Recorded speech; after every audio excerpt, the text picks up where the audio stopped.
ತಮ್ಮಲ್ಲಿರುವ ಪ್ರತಿಭೆಯನ್ನು ಹೊರಹಾಕಲು ಸಿಗುವ ಅವಕಾಶವನ್ನು ಸದುಪಯೋಗಪಡಿಸಿಕೊಂಡು ವಿವಿಧ ಕ್ಷೇತ್ರಗಳಲ್ಲಿ ಸಾಧನೆಗೈಯುವ ಮನಸ್ಥಿತಿ ಹೊಂದಿರಬೇಕು ಎಂದು ಅನುಗ್ರಹ ಆಂಗ್ಲ ಮಾಧ್ಯಮ ಪ್ರೌಢಶಾಲಾ ವ್ಯವಸ್ಥಾಪಕ ಫಾದರ್ ಕಿರಣ್ ಮೆಲ್ವಿನ್ ಹೇಳಿದರು.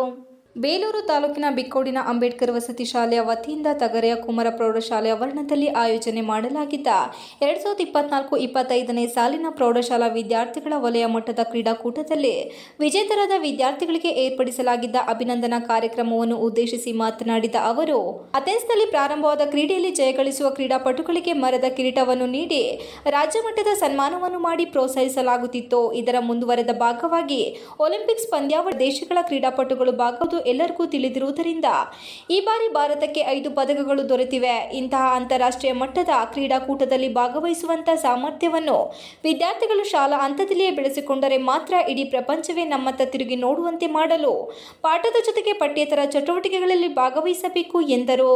ಈ ವೇಳೆ ಶಾಲಾ ಮುಖ್ಯ ಶಿಕ್ಷಕ ರಂಜಿತ್ ಕುಮಾರ್ ಕೆಎಸ್, ಶಿಕ್ಷಕರಾದ ಸುಮಿತಾ ಕೀರ್ತಿ, ನಿರ್ಮಲಾ, ಚಂದ್ರು, ಜ್ಯೋತಿ, ದೈಹಿಕ ಶಿಕ್ಷಕ ಗ್ರೇಸಿಯನ್ ಮೆನೆಜನ್, ಕಬಡ್ಡಿ ತರಬೇತುದಾರ ಯಾಸಿನ್ ಇತರರು ಇದ್ದರು.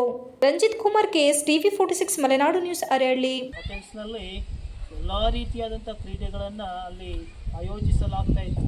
ಗೆದ್ದವರಿಗೆ ಎಂಬಂತಹ ಮರದ ಕಿರೀಟವನ್ನು, ಎಲೆಯ ಕಿರೀಟವನ್ನು ಕೊಡಲಾಗ್ತಾ ಇತ್ತು. ಚಿನ್ನದ ಪದಕವನ್ನು ಕೊಡಲಾಗ್ತದೆ. ಅಲ್ಲಲ್ಲಿ ಗೆದ್ದಂಥವರು ಒಂದು ರಾಜ್ಯ ಸನ್ಮಾನವನ್ನು ಪಡೀತಾ ಇತ್ತು. ಅದು ವೀರರು, ಶೂರರು ಎಂಬುದಾದಂಥ ಬಿರುದನ್ನು ಪಡೀತಾ ಇತ್ತು. ಅದರಲ್ಲಿ ಗುರುತಿಸಿಕೊಳ್ಳುವಂಥದ್ದೇ ಒಂದು ಹೆಮ್ಮೆಯ ವಿಷಯವಾಗಿತ್ತು.